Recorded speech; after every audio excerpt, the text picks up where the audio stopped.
Hi friends, welcome to Brahma mind set channel. నమస్తే అందరికీ. Friends, ఈరోజైతే ఇన్సూరెన్స్ పాలసీ తీసుకునే ముందు అతి ముఖ్యమైన విషయాలు ఏంటి అనే విషయం అయితే క్లియర్గా ఎక్స్ప్లెయిన్ చేస్తాను ఫ్రెండ్స్. ఎందుకంటే సాధారణంగా ఎక్కువ శాతం ఎక్కువ ఇన్కమ్ రిటర్న్స్ కోసం, అలాగే మంచి సెక్యూరిటీ రిస్క్ కవరేజ్ కోసం అయితే పాలసీలు చేస్తుంటారు. కానీ ఏదైనా కారణాల చేత ఎక్కువ శాతం అయితే డ్రాప్ అవుతుంటారు.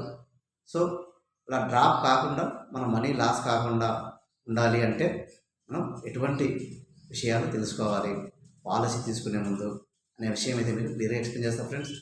వీడియో చూసిన తర్వాత మీకు ఒక కంప్లీట్ అవేర్నెస్ అయితే వస్తుంది పాలసీ తీసుకునే ముందు. సో వీడియో చివరికైతే చూడండి, మంచి యూస్ఫుల్ ఇన్ఫర్మేషన్ అయితే మీకు వస్తుంది. ఓకే ఫ్రెండ్స్, సాధారణంగా పాలసీలు ఏజెంట్స్ రెఫర్ చేస్తూ ఉంటారు అలాంటి పాలసీ తీసుకోండి అని చెప్పేసి. కానీ ఏజెంట్స్ వాళ్ళ యొక్క టార్గెట్స్, అలాగే వాళ్ళ కమిషన్ బేస్డ్ ఆధారంగా మనకైతే పాలసీలు అయితే రెఫర్ చేస్తుంటారు. పాలసీ సేల్ అమ్మితే వాళ్ళకు అమ్ముతే టార్గెట్తో అయిపోతుంది వాళ్ళ పని. కానీ మనం ఒక లాంగ్ రన్లో ఒక 15 to 20 years అయితే ఇన్వెస్ట్మెంట్ చేయవలసిన అవసరం అయితే మనకు ఉంటుంది. కాబట్టి ఇది కంప్లీట్గా తెలుసుకొని చేయాల్సిన బాధ్యత అయితే మనకు ఉంది.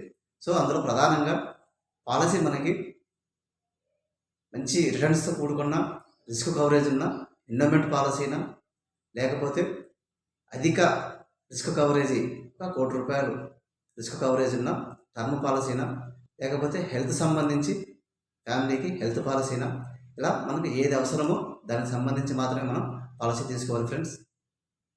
ఇందులో కూడా ప్రీమియం తక్కువ ఎక్కువ అని ఆలోచించకుండా సమ్మర్ష్యూర్డ్ మనం పే చేసిన అమౌంట్కి సమ్మర్ష్యూర్డ్ మనం ఎంత వస్తుంది అనేది కూడా ముఖ్యంగా పరిగణలోకి తీసుకోవాలి. అదేవిధంగా రిస్క్ జరిగినప్పుడు క్లెయిమ్ రేషియో ఎంత శాతం ఉంది అనేది కూడా మనం ఆలోచించాలి. ఎందుకంటే మనకి పాలసీ మెచ్యూర్డ్ అయినంత వరకు మన అమౌంట్ మనకి రిటర్న్ రావడం అయితే అది ఒక ఎత్తు అయితే, రిస్క్ జరిగినప్పుడు ఏదైనా డెత్ జరిగినప్పుడు క్లెయిమ్ రేషియో అనేది ఎంత ఎఫెక్టివ్గా వస్తుంది అనేది మనకు ముఖ్యమైన విషయం అయితే పరిగణలో తీసుకోవాలి. క్లెయిమ్ రేషియో కూడా మనం పరిగణలో తీసుకోవాలి. ఇంకా ఈ విషయాలు అన్నీ కూడా మనకు సూటబుల్ అవుతుందా లేదా ఈ పాలసీ అని పూర్తిగా ఆలోచించిన తర్వాతే మనం పాలసీ తీసుకోవాలి ఫ్రెండ్స్. తొందరగా ఏమీ ఆలోచించకుండా మనం పాలసీ తీసుకున్నట్లయితే తర్వాత దాని గురించి కంప్లీట్ ఇన్ఫర్మేషన్ వచ్చిన తర్వాత ఏదైనా సడన్గా డ్రాప్ అయితే మనకి మనీ అయితే లాస్ కావడం పాలసీ హోల్డర్ది.